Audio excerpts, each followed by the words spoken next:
Para o Maurício Flores, que é o nosso convidado, que participou do livro Atualidades, né, sobre a Constituição. Né? Sim. Está compartilhando os slides aí, pessoal? Sim, perfeito. Sim. Tá. Vou ver se eles passam também. Por onde que eles passam? Passou? Passou um slide? Sim. Tá, beleza, então. Bom, primeiramente agradecer o convite aí do Bernardo, do professor Leonel, para falar de um tema que eu gosto bastante, né? Eu não sei exatamente qual é a proposta que está prevista para o seminário, né, dos colegas de hoje, mas eu vou falar um pouco em torno do que eu trabalhei no capítulo do livro, né, como o professor disse, e trazer um caso que ele é bem interessante, assim, do ponto de vista das fontes do direito, né, que é um caso que foi levado à ICANN, né, a ICANN é a Corporação da Internet para Atribuição de Nomes e Números, basicamente quem gerencia a concessão dos registros dos sites, né, .com, .net, quem administra também os específicos de cada país, .br, .uk, né, e ela também faz uma série de atividades relacionadas ao funcionamento da internet, né, questões mais técnicas. E ela foi confrontada, né, por um caso bastante interessante, que é o que eu quero abordar aqui, né? Então, vou trazer rapidamente, né, o que é a ICANN, como eu já falei, né? Ela é uma organização privada, né? É importante dizer isso. Ela é uma organização privada regida pelas leis da Califórnia, mas é engraçado porque ela tem autoridade sobre a internet global, né? E a gente vai entender um pouco depois por que isso aconteceu. Por que uma organização privada tem uma autoridade sobre um domínio público, né? Como é o da internet. Então, ela tem um modelo multissetorial, né, que é formado por responsáveis técnicos, engenheiros, cientistas, por empresas de tecnologia, por representantes dos usuários e da sociedade civil em geral. Né? E é importante já trazer aqui que os governos eles não têm uma participação tão direta na ICANN. Né? Eu vou mostrar depois por que isso se torna interessante. Eles têm um poder, digamos, consultivo através de um comitê, né, o Comitê Consultivo para Assuntos Governamentais, o GAC, mas esse comitê ele não tem direito a voto. Mas como é que a ICANN surgiu, né? E essa eu acho que é a grande questão, a grande complicação quando a gente pensa na legitimidade que as regulações da ICANN podem ter. A ICANN ela surgiu em meio a uma disputa, né, nos anos 90, quando vários atores reconheceram que a internet tinha um potencial econômico muito grande, né? A internet era um recurso muito valioso. E naquele tempo, bom, não estavam muito avançados ainda os buscadores de internet. Você ter um site, então, um domínio próprio, né, da sua empresa, da sua marca, era algo extremamente valioso, né, para as pessoas te acharem e fazerem negócios, compras, né. Então, a partir desse momento que a internet, digamos, floresceu, né, ela já havia nascido algumas décadas antes, se criou um conflito, né? E esse conflito era basicamente, de um lado, quem trabalhou na internet durante todo o seu percurso, digamos, não lucrativo, né? Que foram aqueles projetos iniciais, junto ao Departamento de Segurança dos Estados Unidos. Então, era a comunidade de cientistas, né?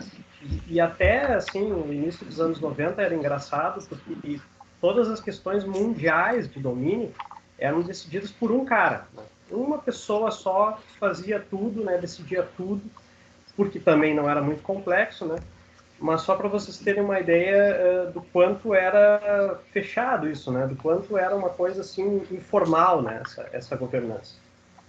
Mas enfim, a internet começou a crescer e o americano começou a despertar interesse e viu que era uma possibilidade interessante dele também ter controle geopolítico, né?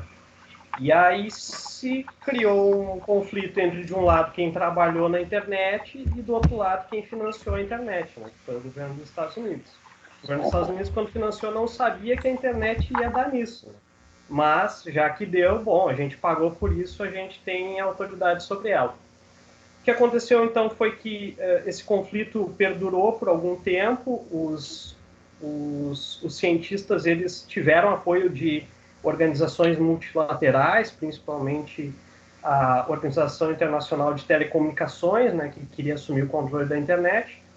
Mas aí o que aconteceu foi que, em 1998, o governo norte-americano, por uma decisão política, né, não tem nenhuma base jurídica para afirmação, ele afirmou que a autoridade sobre os recursos técnicos da internet seria da ICANN, né?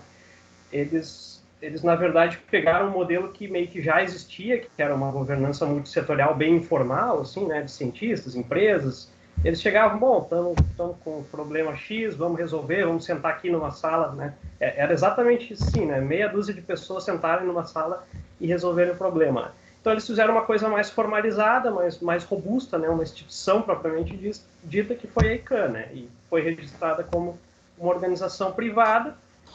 E o que os Estados Unidos fez daí foi um contrato do Departamento de Comércio com a ICANN para que ela exercesse as funções de autoridade sobre a atribuição de domínios, né? Do .com, do .net, enfim, dos grandes domínios. Então, ficava vinculado a contrato com o governo americano, mas era independente, né? Então, era uma situação que os Estados Unidos abria mão do controle direto, né? Mas tinha um certo controle indireto também. Era mais ou menos abrir controle para ter mais controle, né? Para ser mais legítimo o controle, digamos assim. Então, aí, como eu já comentei, né, essa saída da ICANN, ela promovia essa continuação dessa cultura comunitária da internet, né, que os próprios interessados da internet, os próprios atores principais resolviam as questões. Esses atores, a maioria deles eram norte-americanos, então era um arranjo que interessava os Estados Unidos, mas ele dizia, bom, nenhum governo controla a internet é uma coisa independente, né? Só que aí, né, o que acontece com a criação da ICANN, ela meio que se autoriza a virar a autoridade para assuntos da internet, né? Sem uma autorização jurídica prévia, né? Sem uma constituição. Então, ela meio que nasce de uma forma, entre aspas, espontânea, né? Bom, a partir do momento que a ICANN nasceu, agora ela é autoridade, né? Não importa o que teve antes, né? O que teve antes não explica a criação da ICANN. Então, essa é uma situação que não é uma novidade na governança global. Muitas coisas da governança global meio que surgem assim, né? E aí a gente vai começar a analisar a legitimidade delas em função desse ponto de partida, né? A gente não consegue olhar para trás, não consegue ver, bom, mas a ICANN surgiu por que tal coisa? Não. Foi uma decisão dos Estados Unidos, foi uma decisão política, né? E claro que houve contestação, os cientistas, os engenheiros, as organizações multilaterais, elas não ficaram satisfeitas, né, plenamente satisfeitas com esse arranjo, tinha uma grande desconfiança de que os Estados Unidos estaria por trás de todas as decisões, né? E então houve várias tentativas de contestação durante muito tempo, mas pouco a pouco a ICANN foi se mostrando uma organização democrática, com procedimentos abertos, transparentes, né? Muita participação de diversos setores, né? Não diretamente influenciada pelo governo, ela conseguiu se mostrar independente e, bom, ela começou a ser aceita, né? Então, ali quando eu falo no final de uma legitimação epistêmica, né? A ICANN começa a se legitimar porque, bom, ela possui conhecimento, né? Os seus membros, eles possuem conhecimento sobre os recursos da internet e está dando certo. Tentativas de deslegitimação sempre vão existir. Então, isso também é uma coisa muito natural na governança global. Nenhuma autoridade como a ICANN se legitima de uma vez por todas, né? Porque não tem uma Constituição Mundial, não teve uma Assembleia Mundial que decidiu sobre a ICANN. Ela vai se legitimando conforme ela vai exercendo sua atividade, né?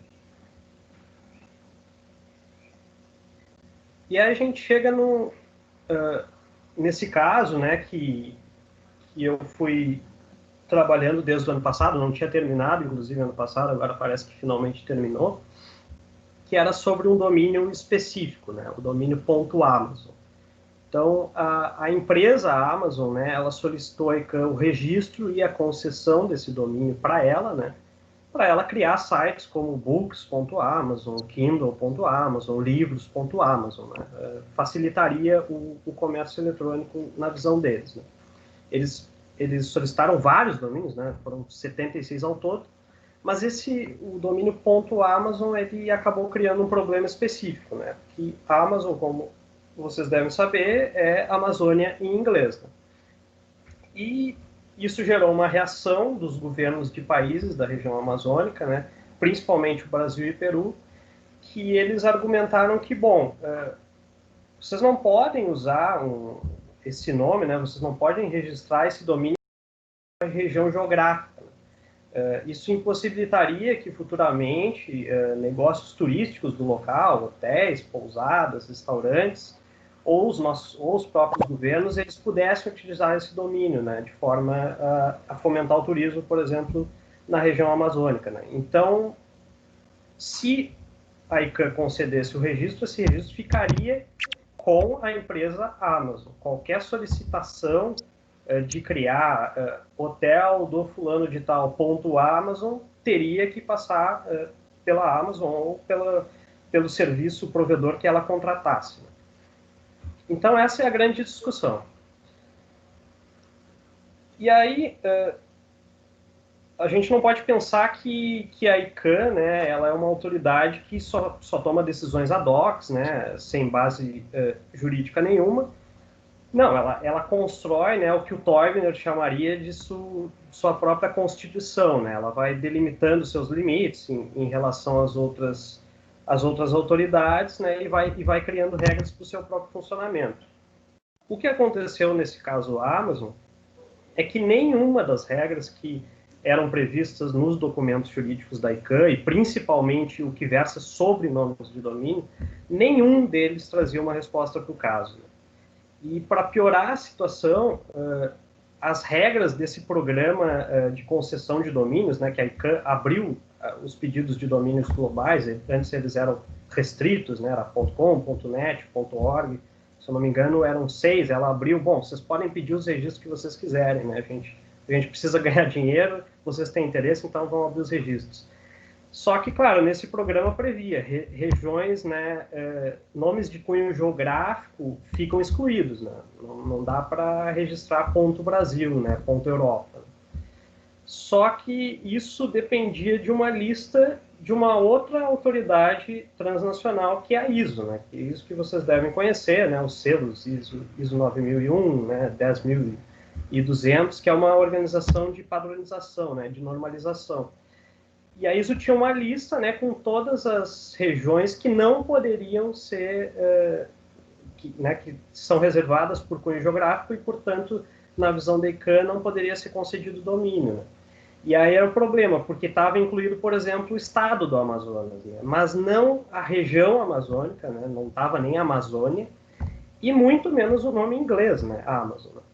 Então, isso é um primeiro exemplo de que isso é uma coisa que eu, digamos, discordaria talvez um pouco do Torbner, eu acho que ele exagera um pouco na questão da fragmentação, porque no espaço transnacional existe muito diálogo entre as autoridades, né, as autoridades internacionais, transnacionais, né, elas não vão decidindo por si próprias, né, absortas na sua própria racionalidade, né, elas buscam sempre apoio, né, na medida do possível, em outras instituições, né? Então, se tivesse lá na lista da ISO o nome Amazon, estava resolvida a questão, né? Fim da história. A Amazon ia rejeitar o pedido. Não aconteceu, então, dentro das regras da ICANN, não tinha, né, motivos nem para aceitar, nem para rejeitar o pedido. E aí entrou em ação, né, o GAC, que eu tinha comentado, que é aquele órgão consultivo governamental, né? Como envolvia interesses de países, né, especialmente os países da região amazônica, o GAC decidiu se manifestar por unanimidade pela negativa da concessão do domínio, né? Porque eles também pensaram, bom, o que aconteceu na região amazônica também pode acontecer no meu país, pode acontecer no meu território, isso pode me prejudicar. E os Estados Unidos, que é quem se imaginava que poderia ser contra, né, porque a empresa Amazon ela é baseada nos Estados Unidos, os Estados Unidos preferiram se declarar neutro, né? não vamos entrar nessa confusão, a gente aceita o parecer negativo. E aí, antes de decidir a questão, né, a ICANN ela solicitou, então, um parecer independente sobre a questão. Né? Ela consultou um professor de Direito Internacional. E não sei se vocês estão vendo o slide direitinho, mas esse slide é extremamente interessante, porque esse professor de Direito Internacional ele faz um relatório gigantesco, assim, de muitas páginas e páginas de normas internacionais, regras sobre propriedade intelectual, e ele não acha nada que se aplique ao caso, né? Absolutamente nada. E a conclusão dele é: não há regra de direito internacional, regional, nacional aplicável que obrigue a ICANN a rejeitar o pedido. Não há regra de direito internacional, regional, nacional que obrigue a ICANN a aceitar esse pedido. Então, né, devolve a bomba para a ICANN, porque não adianta, não tem nenhuma fonte jurídica aplicável, né? E aqui é uma questão interessante de instituições como a ICANN, né, de autoridades transnacionais, porque no direito estatal a gente também, né, volta e meia, enfrenta casos que não tem uma legislação aplicável, né? Mas a gente também tem toda uma construção, princípios constitucionais, né, que nos dão, de certa medida, moldes para interpretar o caso, né? Então, a gente nunca precisa exatamente sair do direito estatal, a gente sempre vai encontrar algum princípio, alguma norma, alguma interpretação sobre uma norma que caiba ao caso. Mas isso não tem como fazer numa autoridade transnacional que não tem uma constituição formada, né? Então, ela no máximo vai ter regras sobre participação, sobre contestação das decisões, mas para interpretar casos como esse, elas não têm muitas ferramentas, né? Então, e aí é um terreno perigoso, porque qualquer decisão que elas tomem, elas vão ser acusadas como ilegítimas, né? A parte derrotada, ela sempre vai ter uma justificativa para dizer que, bom, vocês não agiram como deveriam, né? Mas o problema é insolúvel porque, bom, a gente não tem uma fonte a que recorrer, a gente não tem uma norma, né, que antecede ao caso, nem um princípio, nem nada, né? A gente está num completo vácuo para decidir a questão. E aí, diante desse vácuo, né, o que a ICANN fez? Resolveu não entrar em conflito com os governos, né? Resolveu aceitar o conselho do GAC, né? E aí ela aparentemente colocou um ponto final nessa questão. É engraçado que eu encontrei alguns artigos sobre o caso e eles param exatamente aí. Eles tomam como esse sendo o resultado final, né? Só que, bom, a Amazon, né, pensa, bom, vocês rejeitaram o nosso pedido de concessão do domínio, mas vocês não têm nenhuma justificativa, né, legal para isso, né? Então, o que a Amazon fez foi recorrer a um painel independente, um painel arbitral de uma organização norte-americana, e pediu que esse painel independente ele reavaliasse a decisão da ICANN, tendo como base os próprios princípios da ICANN. E, bom, esse painel de revisão concluiu que a empresa tinha cumprido todos os requisitos para concessão de domínio, né? Não tinha nada nas regras da ICANN que impedissem o registro e a concessão do domínio. Então, ela emitiu um parecer favorável, né? A Amazon pegou esse parecer favorável e levou a ICANN, né? E aí é importante dizer, a ICANN não é obrigada a reabrir o caso em função disso, né?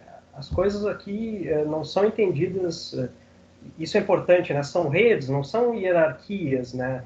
Esse painel independente não tem nenhum tipo de autoridade sobre a ICANN.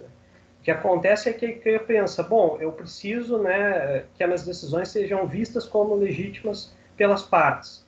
Então, se uma parte está me trazendo um parecer independente, favorável, né, que traz um argumento forte, né, que é o argumento de, bom, cumprimos os nossos requisitos e vocês não nos deram o domínio.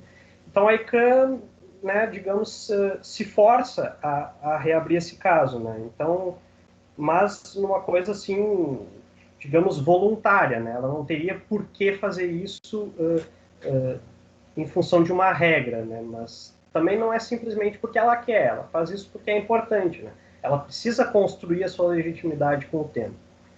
E aí o que a ICANN faz é começar uma série de tentativas frustradas de negociação entre a empresa Amazon e os países da região amazônica. Né?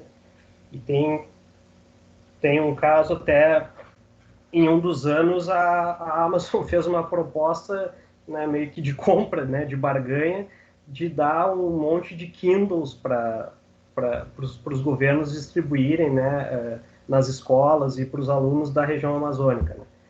E mesmo assim os países se mostrarem flexíveis. Né? E aí foram 5 anos, né, de tentativas, parte a parte, até que a ICANN finalmente teve que reconhecer que, bom, né, a gente não tem motivo para negar a concessão do domínio, por mais que isso seja ruim ou seja contraproducente para os governos. A ICANN é independente, afinal, né, dos governos, então a gente não tem nenhum motivo para rechaçar a pretensão da Amazon. Né? E aqui o princípio é basicamente aquela regra clássica, né? O que não é proibido é permitido. Né? É isso assim que a ICANN poderia usar, não tinha mais nenhum outro argumento. Né? O Brasil tentou voltar atrás, né? Tentou reabrir as negociações depois disso, quis até aceitar aqueles Kindles que a Amazon tinha prometido, né? Viu que, bom, agora que a gente perdeu a questão, pelo menos, né, nos deem os Kindles, nos deem os produtos, mas aí a Amazon já não aceitou, né? Já tinha fechado a porta. O Brasil também foi ao GAC pedir para que a questão seja revista, e dessa vez os Estados Unidos se colocou contrário, né? E aí o GAC não se manifestou porque ele precisa de unanimidade. Os Estados Unidos daí viu que mais um adiamento ia complicar ainda mais o caso, ia gerar uma insegurança maior, né? Então, dessa vez, os Estados Unidos se posicionou de forma contrária. E aí, finalmente, só esse ano, né, 8 anos depois do pedido de registro da Amazon, é que a empresa finalmente conseguiu obter o domínio do ponto de vista técnico. E foram feitas todas as operações necessárias para criar o domínio .amazon e passar ele para o controle da empresa.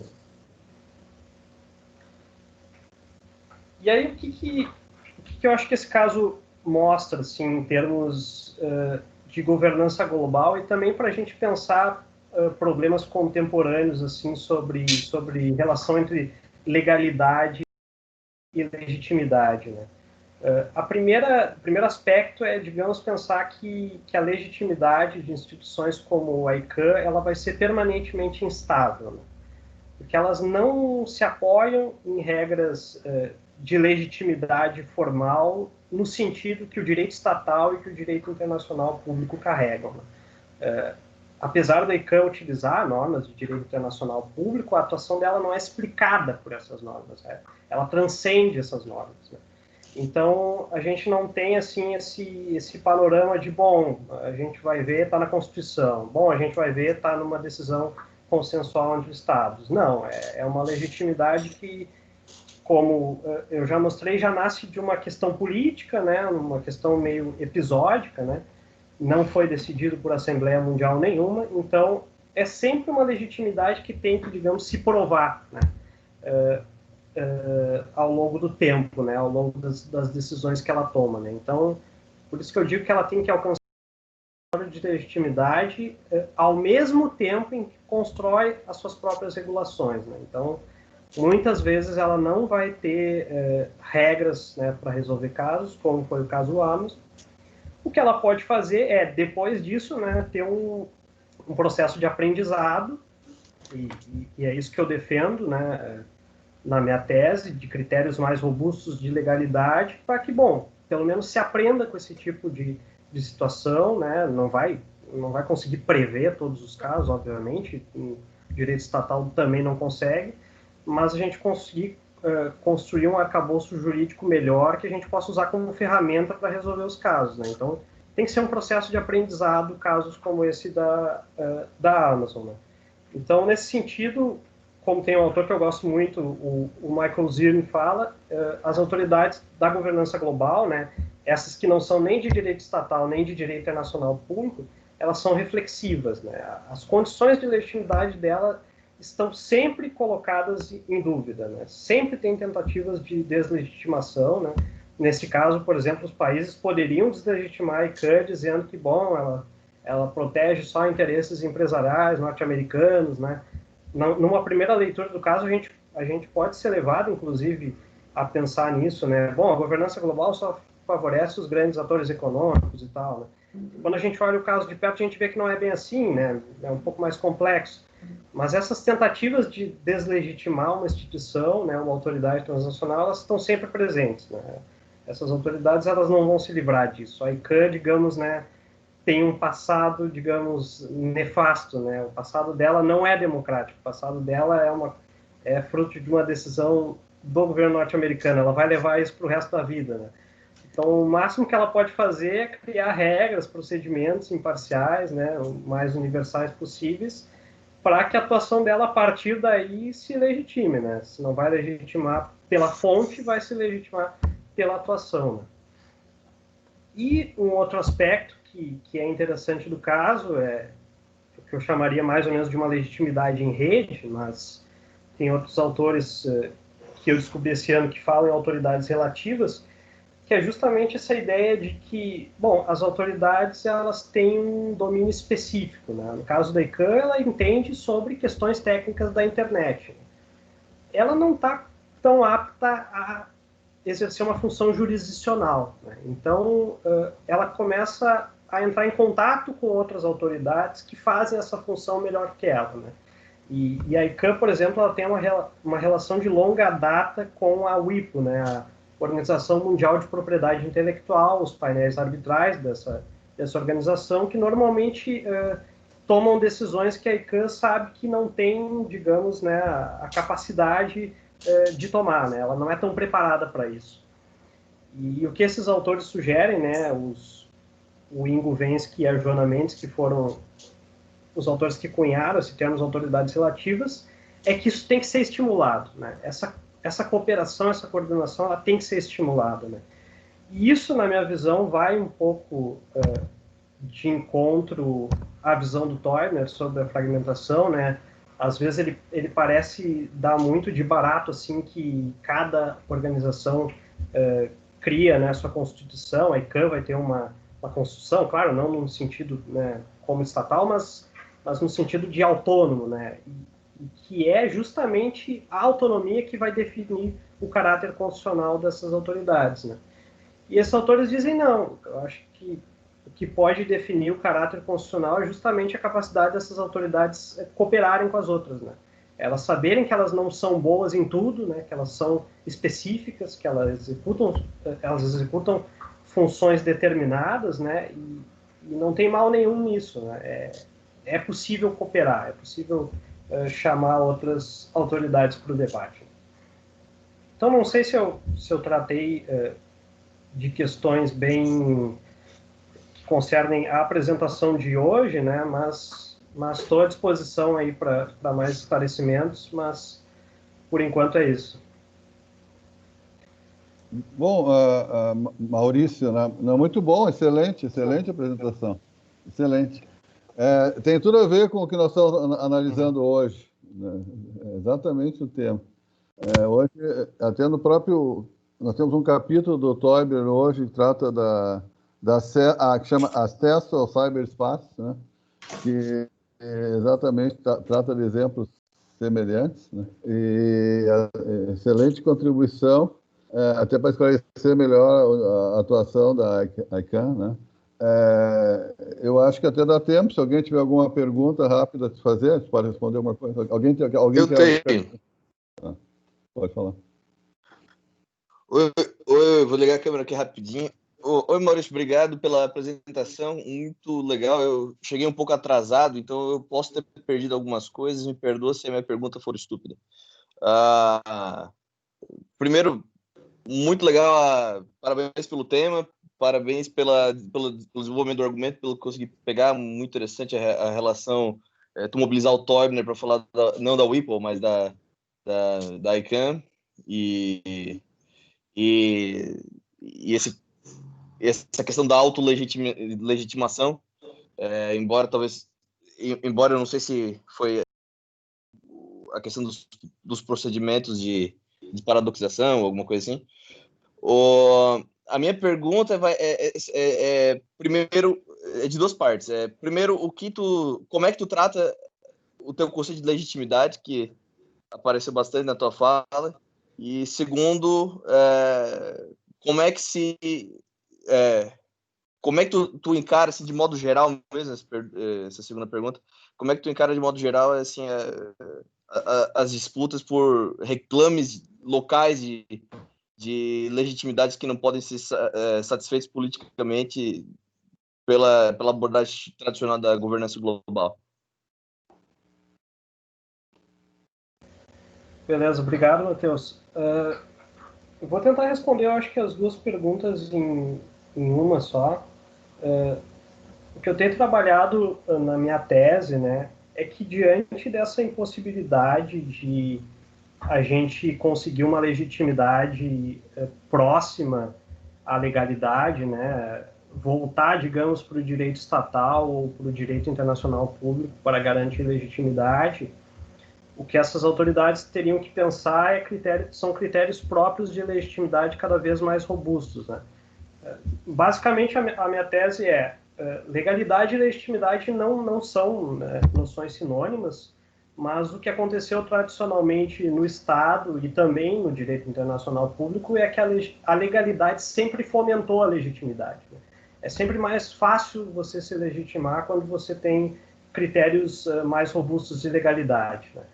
Então, o que eu sugiro né, não sou eu que estou sugerindo, obviamente, são diversos autores, é que essas organizações elas vão buscar critérios robustos de legalidade para fomentar essa legitimidade, só que essa legalidade, claro, ela vai ser de uma forma diferente, né? Ela vai ser mais ligada a regras procedimentais, né? Obviamente, do que regras substanciais, né? Essas autoridades elas não estão legitimadas, né, por um povo, né, como no caso dos estados, nem por um consenso entre os estados, né, como acontece no plano internacional. Então, essas regras elas vão ser, né, digamos, mais soft, né, vão ser sempre regras que vão ser sempre contestadas, né, e é normal que isso aconteça. Mas é importante que se faça regras, é importante ter critérios, né. Eu acho que talvez o caso Amazon não tenha demorado tanto para ser resolvido se a ICANN tivesse regras mais claras, não só em relação à participação, mas também em relação à resolução de disputas, né?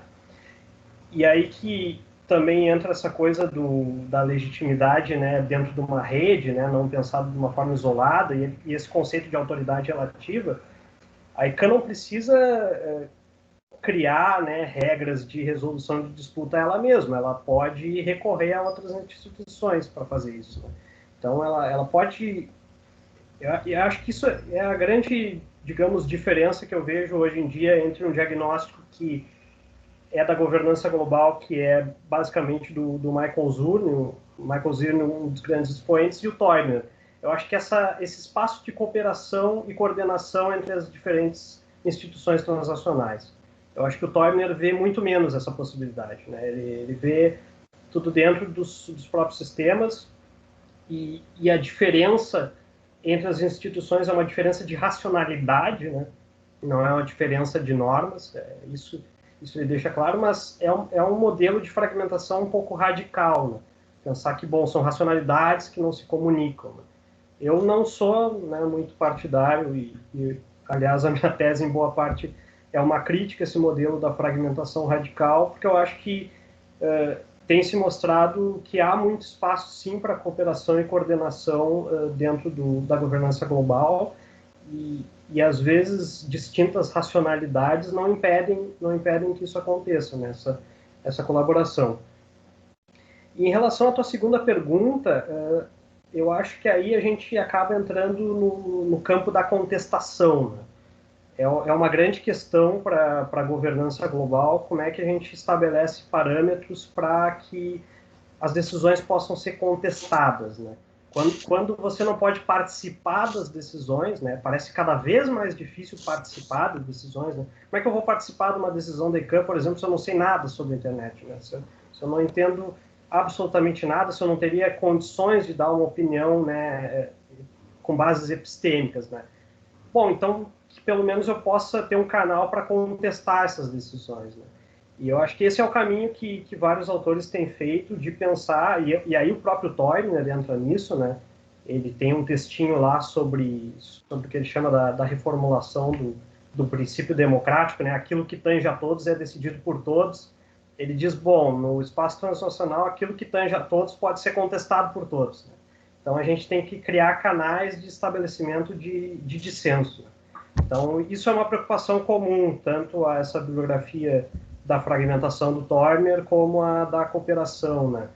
Essa ideia de que não vai ser participação, é difícil participar, não tem como fazer eleição, né? Em muitos casos, as autoridades já estão aí, elas fazem melhor, elas justamente estão aí porque fazem melhor, né? A OMS está aí reconhecida porque supostamente ela tem uma melhor opinião sobre a saúde, né? Não é que ela está mais próxima da verdade, mas ela tem procedimentos imparciais para chegar, né, aos resultados que ela chega. Isso é importante, né? Então, é sempre difícil participação nesses arranjos, né? Então, talvez seja o caso de pensar em contestação, né? Não sei se eu consegui responder as tuas duas perguntas. Sim, pelo menos deu uma boa... Olha, abriu um bom espaço de diálogo. Já que eu não quero atrapalhar aqui, Maurício, seria demais pedir que tu deixasse teu contato para eu te pedir umas bibliografias e quem sabe a gente conversar um pouco mais sobre isso. Eu agradeceria, mas obrigado. Não, imagina, deixa sim. Obrigado, Antônio. Professor, eu teria uma pergunta rapidamente assim para o Maurício. Nós sabemos o contato dele, ficou ali já no nosso sistema agora aqui. Ah, perdão, professor. No sistema, está no cyberespaço. Já temos o contrato dele agora. Sim. Olá, Maurício, boa tarde, tudo bem? Primeiramente, parabéns pela exposição, um tema bastante apropriado para o seminário de hoje. Alguma coisa você já mencionou, mas eu só queria esclarecer relacionado à ICANN. Tu mencionou, hoje se fala muito em democracia digital, né? É um tema que está em voga, e a pergunta que eu te faço já que o caso é recente, a decisão é recente, se a ICANN se manifestou acerca da possibilidade de criar critérios racionais em casos análogos, que provavelmente esse foi o primeiro, mas virão outros, né? E como ela vai tomar essa decisão para tentar chegar em critérios minimamente democráticos, justamente tentando linkar com esse artigo do Toynbee. Sobretudo porque a OMS que tu mencionas, ela tenta se aproximar de um discurso de racionalidade técnico-científico. A OMS ela vai num argumento científico, dizer, olha, precisamos tomar determinados procedimentos porque, enfim, a aglomeração poderá resultar em um efeito catastrófico. Ela tem discurso de racionalidade que, a priori, me convence, ou convence, pelo menos, os estados. De certa maneira, convenceu que estados hoje se legitimam muito mais pelo discurso da OMS do que pelo próprio discurso interno, né? Essa é a minha pergunta, se a ICANN se manifestou na possibilidade de outros eventos análogos e como ela vai tentar criar uma decisão com critérios mais democráticos, já que ela mesma não é democrática na sua fundação, né? Não sei se mais ou menos já comentou, mas é um ponto que me surgiu no final da tua fala agora. Ô, Selmar, tem como você repetir só o finalzinho para mim, por favor? Que eu não consegui escutar.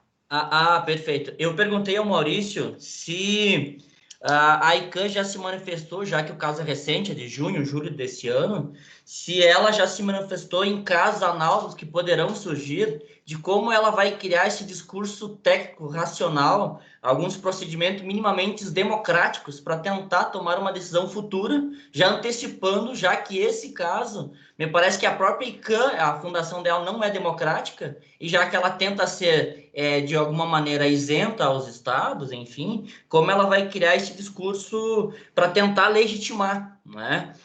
Já que, como o Maurício mencionou, a OMS ela se aproxima de um discurso de racionalidade científico, técnico-científico, para tentar legitimar que os estados adotassem determinados procedimentos sob pena de um efeito catastrófico de de pandemia, né? Só que não é o caso da ICANN. Então, se ela se manifestou ou não para eventos análogos no futuro. Não sei se ficou claro agora, Gabriel. Tranquilo? Foi o Gabriel que perguntou, né? Foi sim. Obrigado, Selmar. Perfeito. Maurício, é contigo. Oi, Selmar. Obrigado pela pergunta, muito boa. Em relação ao caso da Amazon, assim, eu não vi nenhuma repercussão posterior, até porque as coisas ficaram bem difíceis agora com a questão do Covid, né? A ICANN também está por mais que seja uma organização sobre internet, eles tinham muitos encontros físicos, né? E nesses encontros, aí é que eles decidem diversas questões, né? Esses encontros, essas organizações, elas funcionam muito com base nesses encontros e, bom, junta todo mundo, junta todas as ideias aí, vamos ver o que sai, né? Então, digamos, cada encontro, né, os meetings da ICANN, eles dão um impulso, digamos, em termos da autolegislação da ICANN. Mas, assim, quando a gente fala que a ICANN não tem um passado democrático, né, é uma coisa interessante a se notar que é difícil também a gente adotar um conceito de democracia para avaliar a ICANN, né? Porque, bom, se a gente adotar a ideia de que o passado dela não é democrático, né, porque não foi deliberado pelos países, a gente pode simplesmente dizer, bom, nada do que a ICANN faz é democrático, ela é autoritária, né, porque ela surgiu de forma autoritária por um desmando, né, do governo americano. Mas, né, se a gente não adotar essa visão radical, a gente começa a pensar, bom, o que né, pode torná-la democrática? E, basicamente, são processos transparentes e abertos, né? Aí, autores vão falar, né, mais é accountability, outros vão dizer, o que conta mais é contestação, mas ninguém, né, sabe dizer muito bem, né, o que determina a democracia no espaço transnacional em instituições como a ICANN, né? Mas, assim, o que eu posso te dizer é que nesse processo, assim, a ICANN seria muito difícil dizer que ela não foi democrática, né? Ela ficou adiando a decisão por anos, fazendo tentativas de negociação entre as partes, ouvindo ao máximo todos os envolvidos, né? Inclusive, representantes da ICANN foram ao Itamaraty, né, tentar conversar com os representantes brasileiros, conversaram com os peruanos, conversaram com a Amazon, abriram, inclusive, né, uma questão aí já de participação, num site eles abriram um período de consultas públicas, então qualquer usuário da internet poderia nesse caso, né? Não que, né, a opinião das pessoas fosse ser exatamente relevante na maior parte das vezes, mas ela se abriu, né? Isso não dá para dizer que eu não diria assim que a ICANN não é democrática, e principalmente nesse caso não foi democrática, assim. Ela fez o que pôde, porque a grande dificuldade é essa, não tem fonte jurídica, né? São só argumentos embasados em preferências ou em questões políticas, né? Então não tem muito que se resolver. Qualquer decisão que ela tomasse, ela seria, digamos, não democrática, né? Mas ela tentou. E a ICANN tenta cada vez mais. E eu acho que a prova disso, teve um autor que fez uma comparação entre arranjos sobre a internet. Ele pegou a ICANN e colocou do lado de dois arranjos intergovernamentais, né, de estados. E ele estabeleceu uma série de parâmetros, né, de legitimidade, e a conclusão dele foi: a ICANN era a mais democrática das três, né? Isso é uma coisa interessante no espaço internacional quando a gente fala de governança global. Não é porque Estado participa que é mais democrático. E a gente já viu que às vezes é justamente o contrário, né?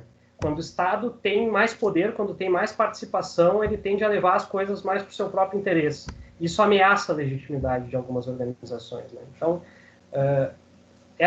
e como tu bem disse, a OMS, né, ela tem uma legitimidade com base no conhecimento científico, né? É esse tipo de legitimidade que ela pode ter, né? Ela não pode ter uma legitimidade... Ela tem, né, bases no direito internacional público, mas a legitimidade dela não é política, né? Não é assim, bom, a gente é legítimo porque a gente é aberto ao comentário de todo mundo sobre o que é a Covid, né? A gente é legítimo porque a gente faz processos de busca social, né, de conhecimento. E aí a gente dá as melhores respostas no âmbito da saúde, né? Pode ser que esteja errado, né? Mas a gente tem esse processo imparcial. A gente não é motivado por um interesse X, né? Em tese. Esse é o nosso trabalho, mostrar que a gente não é motivado por nenhum outro interesse, senão o bem comum da saúde, né? Então, é só o tipo de legitimação que a OMS pode dar, né? Perfeito. Só um detalhe, eu sei que mais gente quer se manifestar, aqui tem o Ariel que ia falar, e mais o grupo de hoje, é tudo sobre o mesmo assunto, né? Eu sei que o assunto é ótimo, então... Se Professor... alguém for colocar alguma questão, será rápido, porque nós vamos continuar falando do assunto, né? Professor, se o senhor me permite, o que eu quero fazer, na verdade, é só um comentário. Se possível, Maurício, você conseguir ficar até o final dos debates de hoje, porque exatamente como a gente tem... Eu tenho alguns pontos que eu quero fazer ao seu... principalmente essa fala de agora, só que eu acho que é melhor deixar para fazer ao final... que aí há a possibilidade do pessoal, dos dois colegas que estão apresentando hoje, de falarem também, e para a gente não ter que ficar indo e voltando no mesmo assunto, já que a gente vai falar da mesma coisa, mas assim, exatamente o que eu vou perguntar para você, é algo que a gente vai trabalhar no texto de hoje. Então, não sei se você tem disponibilidade, mas se puder... Não, sem problema, vou ficar até o final e fico bem feliz com o interesse de vocês. Bom, então, agradeço ao Maurício. Não sei se mais outro, o Tibério queria perguntar também. Sim. Deixa eu liberar aqui, acho que está liberado. Boa tarde, professor, colegas. Maurício, eu acho que parabéns para ti, é um excelente tema e eu acho que principalmente a gente tem que observar o que a gente está estudando aqui na academia, principalmente questões teóricas, é claro, né? E não a questão do direito aplicado, mas também a gente não pode desconsiderar essa aplicação e ficar simplesmente na nuvem, né? Ou seja, a gente tem que vir para o chão e saber aonde isso está sendo aplicado e de que forma, né? E isso que tu trouxe para a gente aí veio bem a calhar no nosso seminário de hoje. E o que eu queria te colocar é o seguinte, paralelamente a essa questão, o que é parecida, né, e que também não se tem uma legislação aplicável, que inclusive virou um documentário, que é o caso da Cambridge Analytica, né, que deu todo aquele problema lá com o Facebook, né, não sei se os colegas já assistiram o documentário, né, mas é que o Facebook e o Google simplesmente entraram na campanha do Donald Trump, né, e simplesmente usaram as ferramentas, as informações do sistema, sem nenhuma autorização dos proprietários, para fazer campanha para o Donald Trump usando de informações que o Facebook tinha. Né? Então, na verdade, a nossa democracia está em risco em função desse sistema. Né? Ou seja, o sistema está colocando em xeque, né, a questão da democracia, porque ele foge de qualquer regulamentação, de qualquer normatização racional que seja, né? Então, eu gostaria que tu falasse alguma coisa sobre essa questão aí para nós. Obrigado, Maurício. Obrigado, Tibério. Só rapidinho, então, para não ocupar muito tempo. Tem vários autores hoje falando na necessidade de uma regulação transnacional para as plataformas, né? Que o caso da Cambridge, né, ele levantou uma reação bem imediata no parlamento britânico, né, no Congresso norte-americano. Muitas ações foram tomadas, pelo menos, né, para enquadrar as plataformas, né, para interrogar elas. Os Estados Unidos têm pensado em várias leis anti, né? Mas eu acho que uma regulação transnacional seria extremamente importante nesse sentido, né? E isso é, inclusive, uma das coisas que eu vou tratar na minha tese, né, que as autoridades transnacionais, elas não são necessariamente esse problema que a gente tem que resolver, né? Bom, o ICANN surgiu, ele não tem uma legitimidade fixa e ele vira um problema para nós por causa disso, né? A gente tem autoridades transnacionais, muitas vezes, porque elas são exatamente a solução, né? Porque elas representam uma busca por um bem comum, seja a internet, seja a saúde, seja o meio ambiente, seja a ciência. Eles buscam isso de uma forma imparcial, né? Ou pelo menos é um fórum para fazer isso, né? De forma imparcial, alheio a interesses diretos de Estado, né? Então, é importante tu trazer isso porque é justamente assim o que eu penso do quanto essas regulações transacionais a gente não, na verdade, precisa delas, né? Não é que elas sejam um problema de legitimidade a ser solucionado, claro que não, né? A gente exatamente precisa delas, né? Tá certo. Obrigado, Maurício. Bom, eu não sei se o Ariel está pronto. Se o Ariel está aí. O Ariel vai falar, então, rapidamente. Eu sou o mesmo tema também, por isso que estou passando a palavra para ele. É um outro texto que nós temos no livro também, né? Também sobre esse assunto. Né?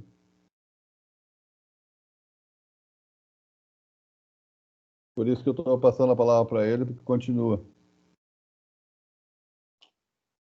Na tela, a hora que aparecer, vocês me avisam. Já estava aparecendo. Tá aparecendo?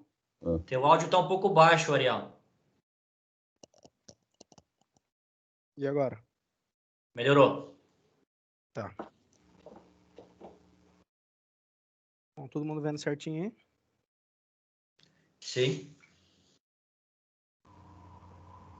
Bom, esse daqui é o artigo que eu escrevi junto com o professor, tá? Para o livro. E o nome é Epistemologia das Redes e a Governança Digital da ICANN. Teoria e Praxis do Direito na Cultura das Redes. Como o Maurício já fez toda essa apresentação brilhante sobre a ICANN, eu vou me deter um pouco mais na parte teórica da teoria dos sistemas, que a gente trabalhou bastante no artigo. Tá? Eu vou tentar não entrar muito em questões que o Torbner fala no capítulo, para não tomar fala de vocês. E vou tentar ser breve também. Qualquer dúvida, vocês podem me perguntar e me parar.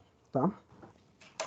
Bom, só para introduzir, uma pergunta que orienta aqui esse nosso artigo seria como observar o direito e a política na cultura das redes, certo? A metodologia, então, é do professor Leonel, a pragmática e sistêmica, e o referencial teórico a gente transita dentro da teoria dos sistemas, no Luhmann, no Torbner e no Vest. E o objeto empírico que a gente tem aqui para usar de exemplo dessa parte teórica é a própria rede de nomes de domínio governada pela ICANN, que o Maurício já apresentou. Bom, o Niklas Luhmann, tá? Vou começar por ele, tem uma metodologia que a gente chama de interativo, tá? E ele constrói uma teoria sociológica do direito. Tá? O construtivismo, acho que o professor já apresentou bastante, vocês já viram nas outras aulas, né? A questão de que a gente não tem um acesso direto à realidade, então é sempre uma questão de construção das nossas observações. Tá? E aí, voltando isso para a sociedade, ele constrói uma teoria total da sociedade e as observações serão feitas por sistemas. Então, ele sempre vai dividir entre sistemas, que serão sempre... Vocês estão me escutando? Sim. Bom. Vou partir aqui de duas ideias centrais que vocês viram nos outros capítulos, tá? Do direito da sociedade, que é a Constituição como um acoplamento estrutural entre direito e política, tá? Então, o Luhmann, como os sistemas, né, o sistema jurídico, o sistema político, eles não conseguem se comunicar diretamente, tá? Eles necessitam do que o Luhmann chama de um acoplamento estrutural, justamente para regular a comunicação entre esses dois sistemas. Tá? Então, a Constituição é o acoplamento estrutural entre direito e política, e a outra ideia central aqui é que o tribunal é o centro do sistema jurídico. Certo? Bom, Torbner. Tá? O Torbner ele vai pegar a ideia de policontextualidade do Luhmann, vocês viram no seminário retrasado, no final do livro do Direito da Sociedade. Ele vai focar na questão de que existem múltiplos discursos, tá, na sociedade, e a sociedade é caracterizada justamente como policontextual porque existe a colisão entre inúmeros discursos que não se penetram. Tá? Essa policontextualidade é uma forma de descrever essa complexidade social, tá? E a partir dela o Torbner vai falar que ocorre uma dupla fragmentação da sociedade, certo?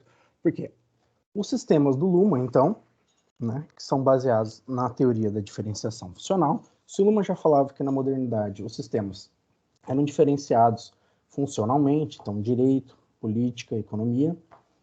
Aqui no Teubner, ele vai ressaltar uma aceleração desse processo, tá? E no limite desse processo, a fragmentação dos sistemas.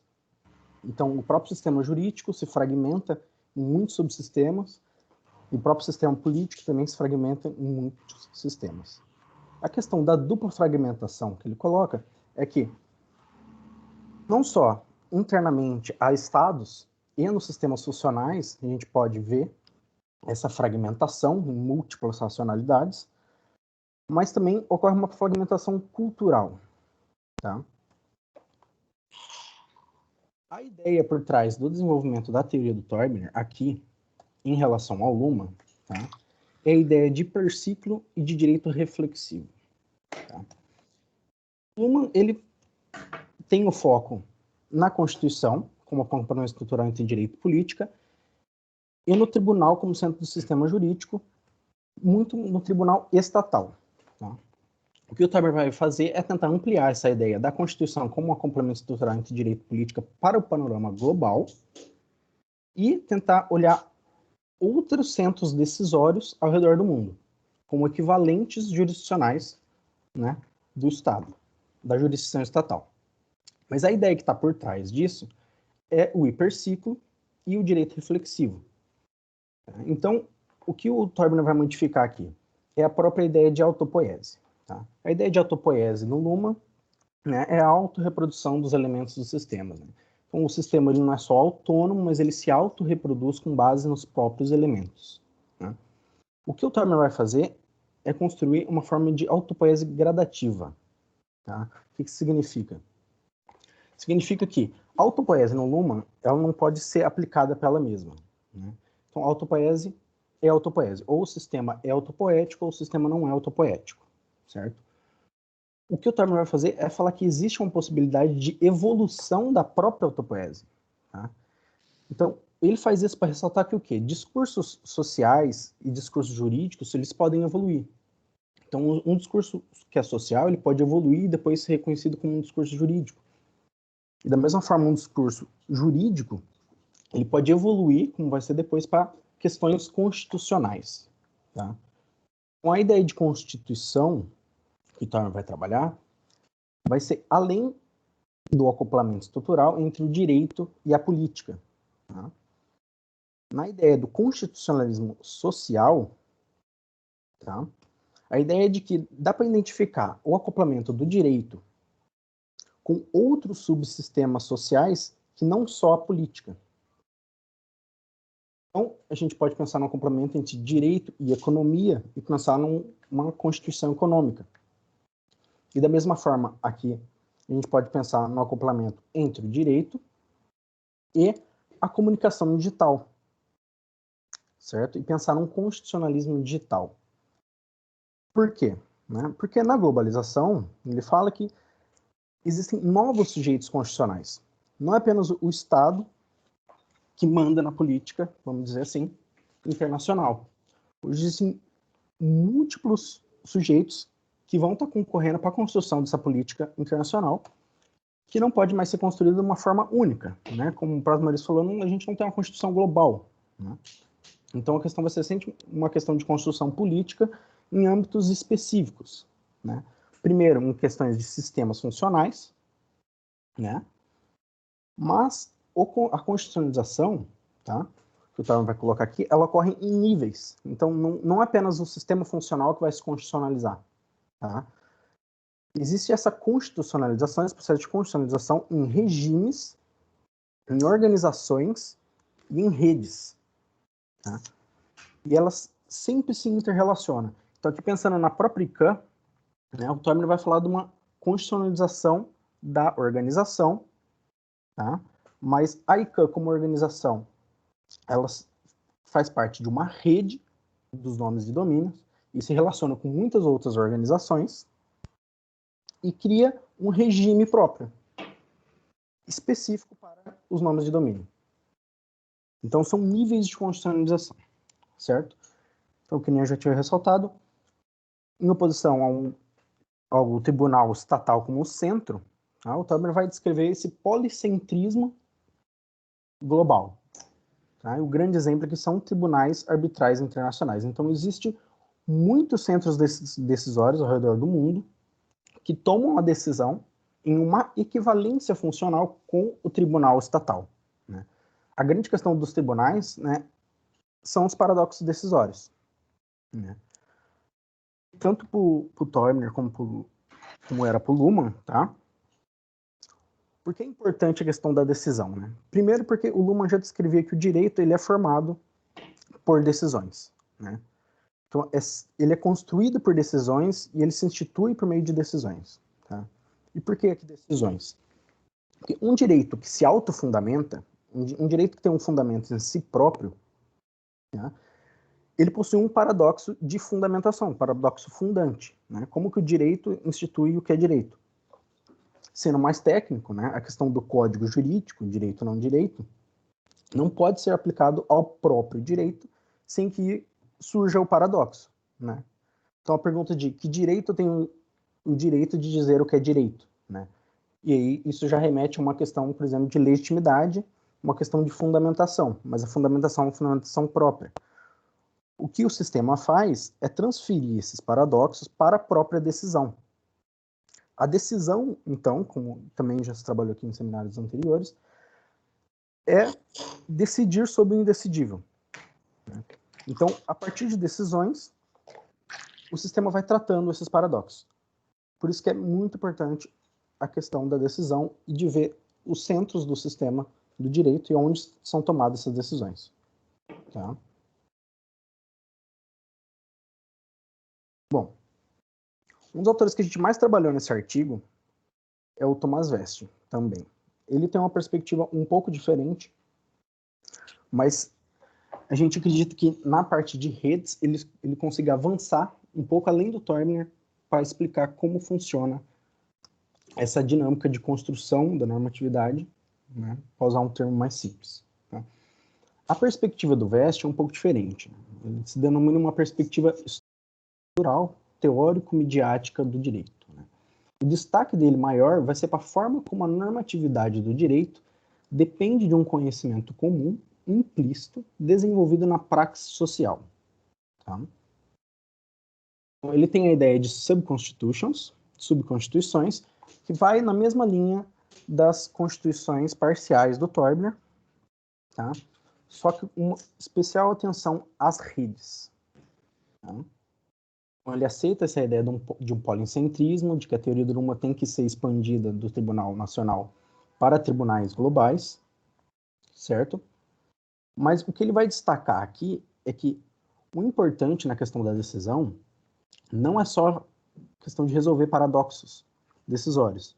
Né? A dinâmica que está por trás disso é que as decisões elas vão alimentar o que ele chama de uma piscina de conhecimentos comuns. Então, vamos dizer, no caso aqui da ICANN, existem conhecimentos específicos sobre a matéria da rede de nomes de domínio, sobre questões técnicas da internet.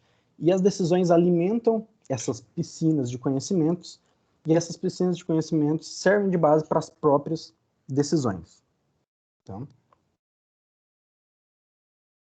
bom, na linha do Torbner, ele descrevia um processo de coevolução na globalização. Tá?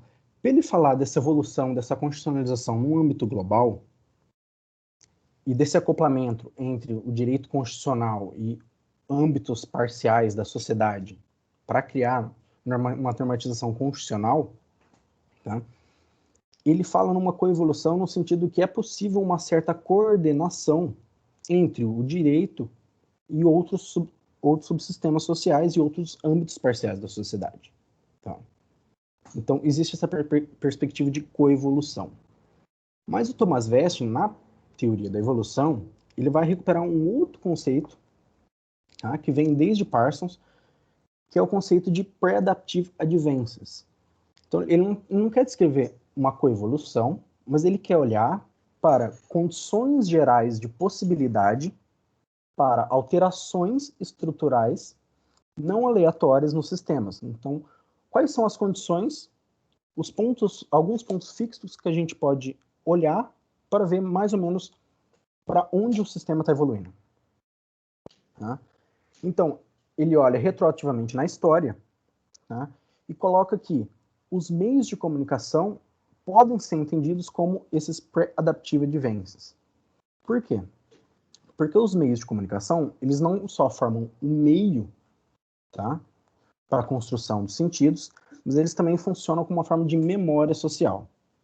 Tá? Então, ele olhando retroativamente, ele consegue pegar um ponto, vamos dizer assim, objetivo, para olhar a evolução da sociedade. Tá? Então, com o surgimento da escrita, por exemplo, ocorre concomitantemente da escrita alfabética, aqui, né? Ocorre o surgimento da filosofia na Grécia, por exemplo. Com a impressão tipográfica, a gente tem a sociedade moderna. Com os meios de comunicação eletrônicos, a gente já tem uma sociedade que se organiza em grupos, que passa a se fragmentar. E hoje, com o computador, é grande questão sobre as redes. Tá? Então, os meios de comunicação, eles formam a memória social. E essa é a grande importância, porque os sentidos serão construídos a partir dessa memória. Tá? Então, aqui eu coloquei uma citação dele. Ó. Se nos limitarmos ao direito moderno e a sua conexão com a prática instituída, podemos distinguir 3 estilos de pensamento ou hábitos de percepção. Tá? Então, só pensando na modernidade. O burguês liberal, o grupo pluralista e uma cultura em rede. Tá? Então, a grande questão aqui é que todo conhecimento, tá, ele já pressupõe um conhecimento. Tá? E todo conhecimento ele é construído a partir da linguagem, a partir de um meio, e esse meio social ele sempre está embebido de uma certa mídia. Tá? Bom, a chave para entender um pouco o vesting, tá, é justamente a inter-relação entre esses 3 elementos. Tá? Entre os meios de comunicação, tá, o conhecimento prático, ou seja, aquele conhecimento que é desenvolvido na praxis, é um conhecimento implícito, um conhecimento mais intuitivo, um conhecimento prático, tá? Que é, de certa forma, condicionado por a predominância de certo meio de comunicação, e a partir desse conhecimento prático se reflete, chegaria a uma observação de segunda ordem, numa observação sobre o próprio conhecimento prático, então um conhecimento teórico. Tá? Vou passar rapidamente aqui. Bom, no Estado de Direito e indivíduos. Então, a gente tem impressão tipográfica, a gente tem uma praxis orientada individualmente, e a gente tem uma unidade teórica. Aqui é uma formação de conhecimentos comuns. Né? A produção cultural, ela sai do rei e começa a ir para a sociedade, e a sociedade tenta se coordenar para criar conhecimentos comuns. O Estado social e as organizações. Aqui tem uma predominância dos meios de comunicação de massa, as práticas não são mais apenas individuais, mas elas precisam de grupos, tá? E ocorre uma fragmentação teórica. Tá? A gente pode pensar nos próprios direitos fundamentais, né? Aqui os direitos fundamentais de primeira dimensão, que se diz, de liberdade, focado nos indivíduos. Aqui os direitos fundamentais orientados por grupos, tá? Direitos dos trabalhadores, mulheres, etc. Então, aqui começa a surgir uma necessidade da sociedade se organizar em organizações, não apenas individualmente. Tá? E aí o estado de hoje seria o estado e a governança das redes, com o meio de comunicação do computador, né, e a internet. Temos uma praxis que ocorre em redes específicas. Aqui dentro da internet existem muitas redes, né? A internet é redes das redes, as intranets. E aí a grande questão que o Vesting coloca é que estaria morrendo essa espécie de conhecimento comum compartilhado na sociedade.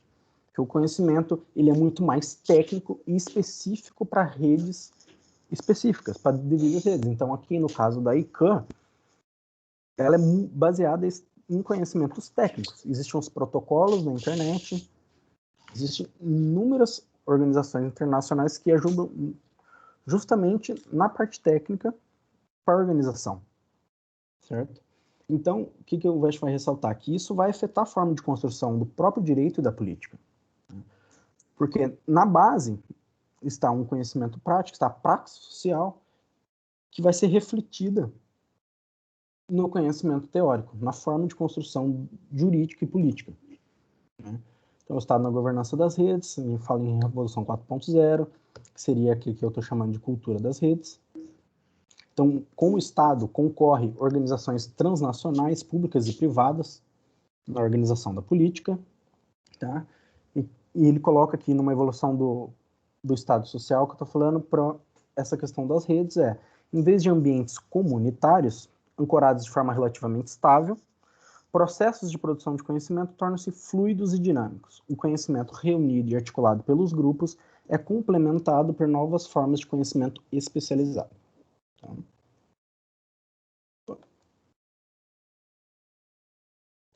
Bom, eu tinha preparado bastante coisa aqui sobre a ICANN, mas eu vou passar um pouco rápido, já que o Maurício já apresentou bastante coisa.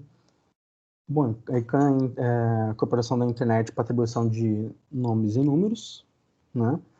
A questão dos nomes de domínios, aqui está um exemplo, né? Os nomes de domínios relativos aos países é esse .br, então aqui no exemplo .br, e tem os domínios genéricos, né? Que é .com. E muitos outros, mas o mais conhecido seria o .com. A hora que a gente olha para a organização política da ICANN, tá, são várias organizações, a gente percebe como essa organização em rede altera a forma de construção da política e também do direito. Tá? Então a gente tem aqui o conselho da ICANN no centro, os dois tipos de organizações que se ligam a ele aqui em cima são organizações de suporte. Então, essa daqui é a organização de suporte para os nomes de domínio genéricos, e essa daqui é a organização de suporte para os nomes de domínios dos países, desculpa, e aqui os dos genéricos, tá? E essa daqui é a organização de suporte representada pelas organizações regionais de atribuição de domínio, tá? Então a gente tem aqui a FRINIC da África, a PNIC, a ARIN, e o nosso aqui regional, que é o LACNIC, tá? Da América Latina e Caribe. Essas organizações de suportes, elas são responsáveis por iniciar os processos de formulação das políticas, tá? Essas outras organizações que estão aqui são os comitês de aconselhamento, tá? O GAC, como o Marista havia pontuado, é o próprio conselho dos países, né? Então, esses conselhos aqui, eles aconselham diretamente o próprio conselho da ICANN. Esses comitês aconselham o conselho da ICANN, tá? Bom, existem outras organizações também, como o ITF, que é uma organização técnica, tá? Internet Engineering Task Force. A NONCOM, que é uma organização independente também, que ela é feita justamente para nomear os conselheiros. E a gente tem o Ombudsman, que é justamente uma organização independente também para julgar ações e questões relativas aos próprios funcionários da ICANN e aos registradores. Bom, existem diversos tipos de políticas na ICANN, tá? A mais importante aqui que a gente ressalta é as políticas do próprio sistema de nomes de domínios, que elas seguem esses procedimentos dos PDPs, né? Que é esse que eu estava comentando aqui. Cada organização no seu âmbito, ela inicia o procedimento, tá? Mas existem as políticas operacionais, que englobam desde questões técnicas, como a aplicação do novo PVC, questões sobre investimentos, processo de traduções para as próximas regiões, e políticas de práticas gerais, que são questões de normatizações de condutas relevantes que ainda não passaram pelos PDPs.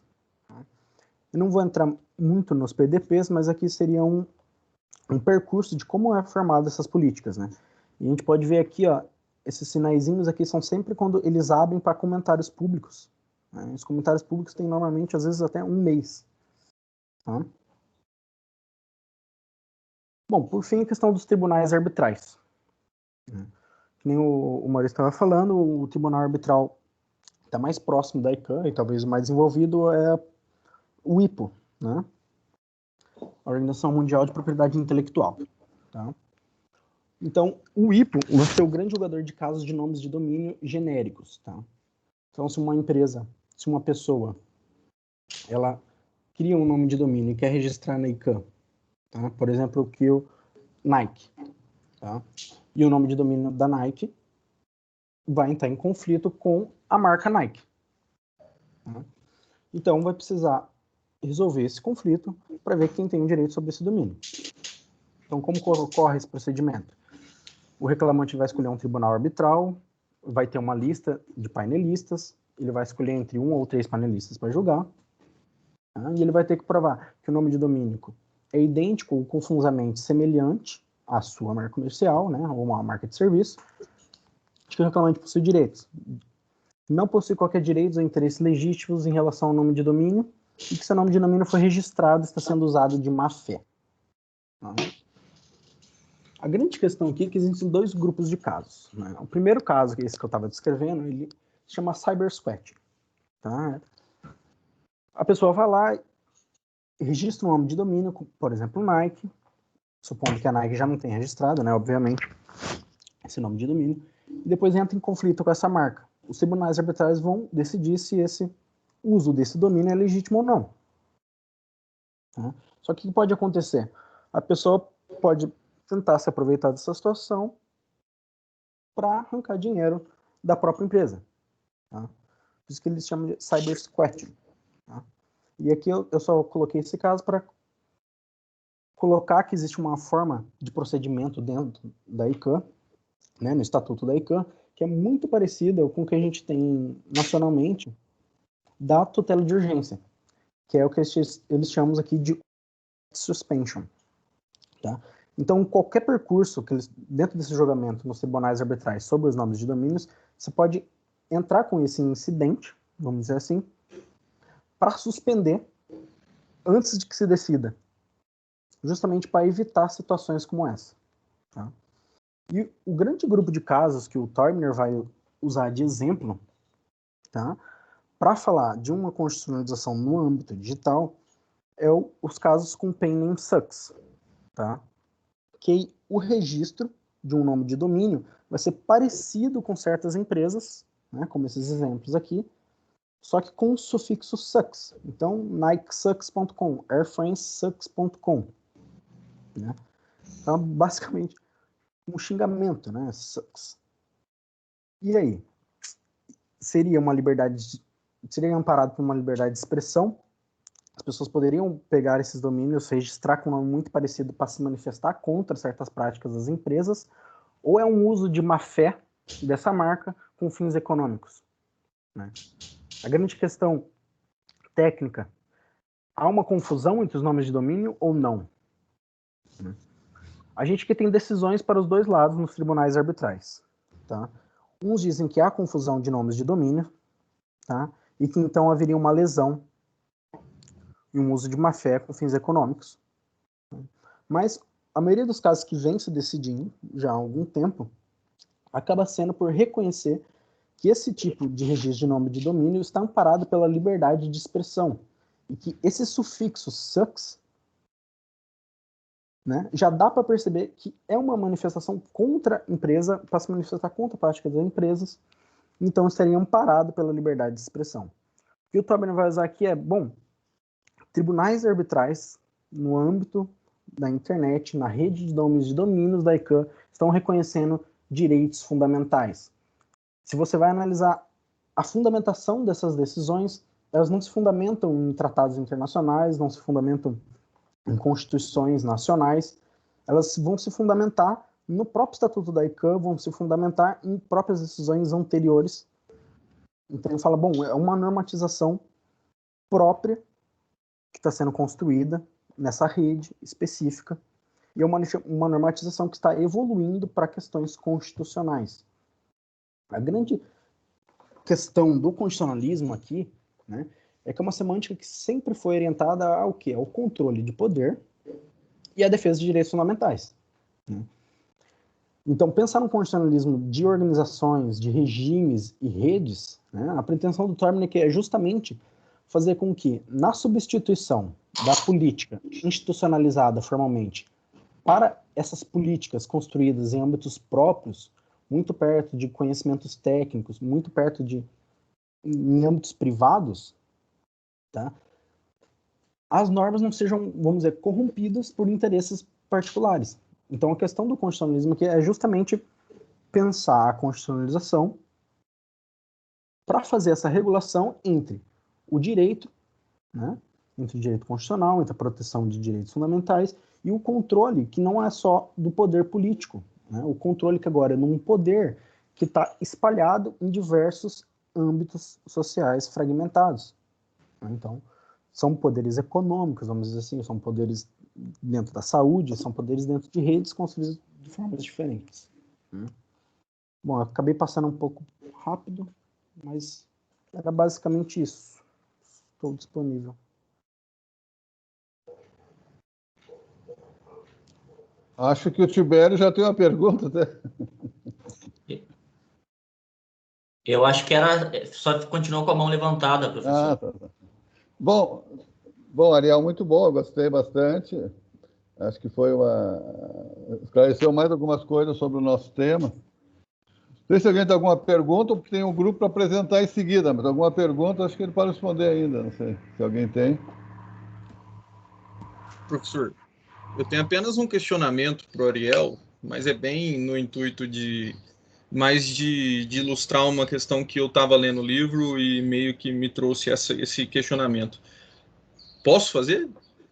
Pode. Valeu, professor, obrigado. Ariel, seguinte, por mais que no caso aqui, a ICANN tenha desenvolvido essas normas, essas normativas, a minha pergunta é, elas podem ser consideradas jurídicas?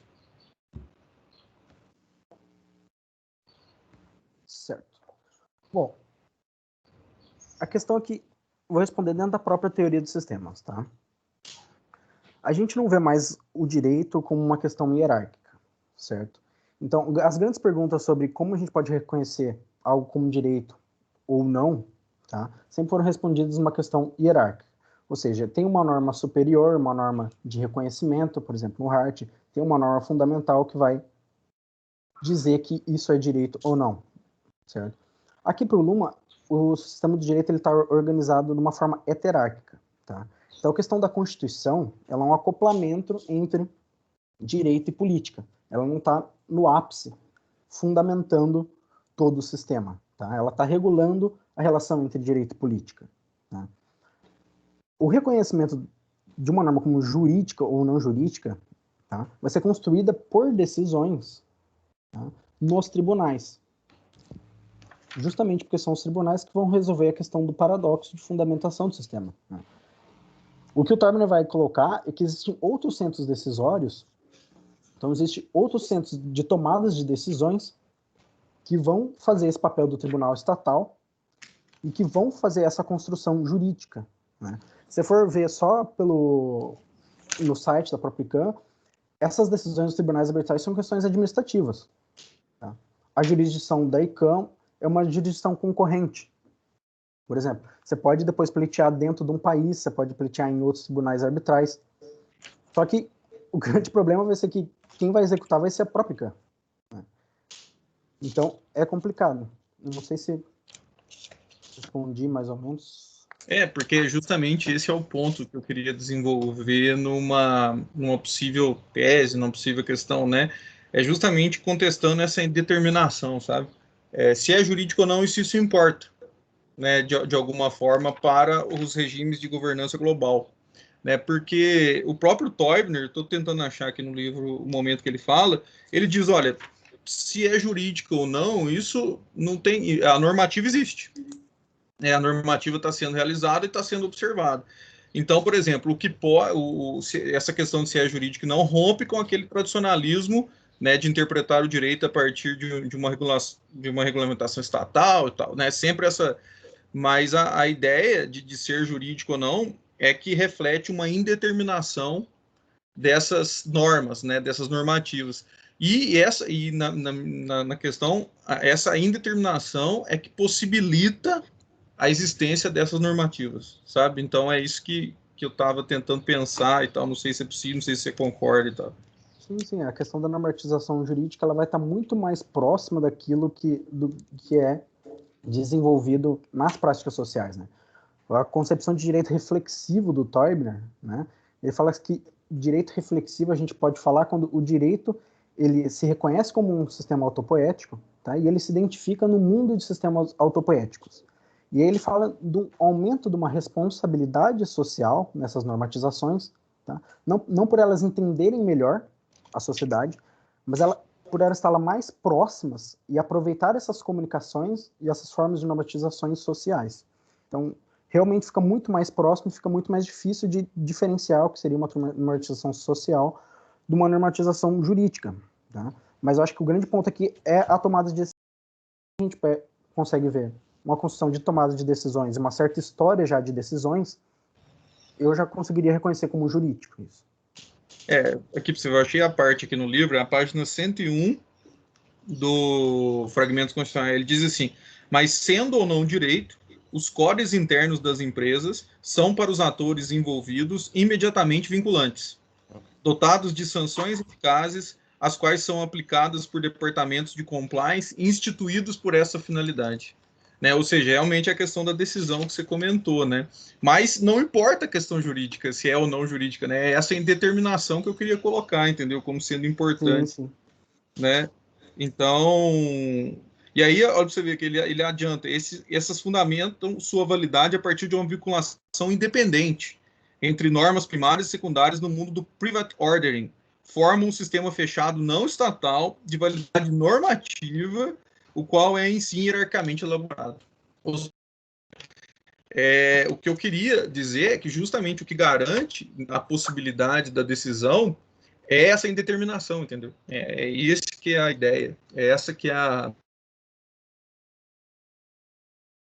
colocar, não sei se... Essa é uma definição surpreendente de validade do próprio Luhmann, né? O direito é válido porque é indeterminado, né? Exatamente porque ele pode mudar depois, né? Então aí tem uma ideia de validade que o Luhmann responderia assim: é válido porque é indeterminado, né? Ou seja, pode mudar. Aquilo que não...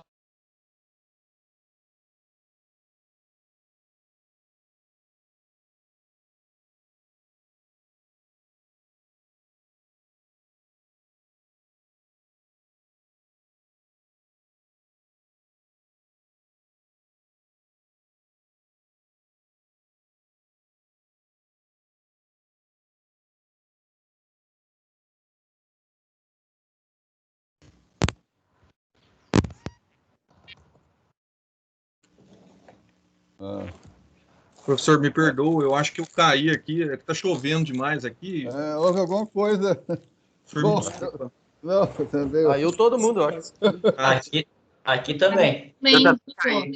Caiu o avião aqui, caiu o avião. Bom, Está retomando.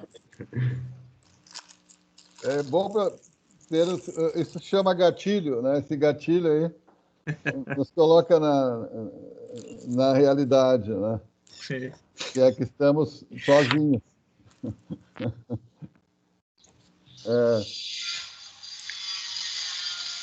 Eu sugiro o seguinte, vocês todos estão me ouvindo? Sim, estamos te ouvindo, professor. Vamos fazer um intervalo de uns 5 minutos e começamos o outro grupo, tá? Sure. Só para todo mundo se organizar melhor nos próximos 5 minutos. Perfeito. Pode ser? Tá. O grupo que vai apresentar chegou a mandar o resumo aos colegas?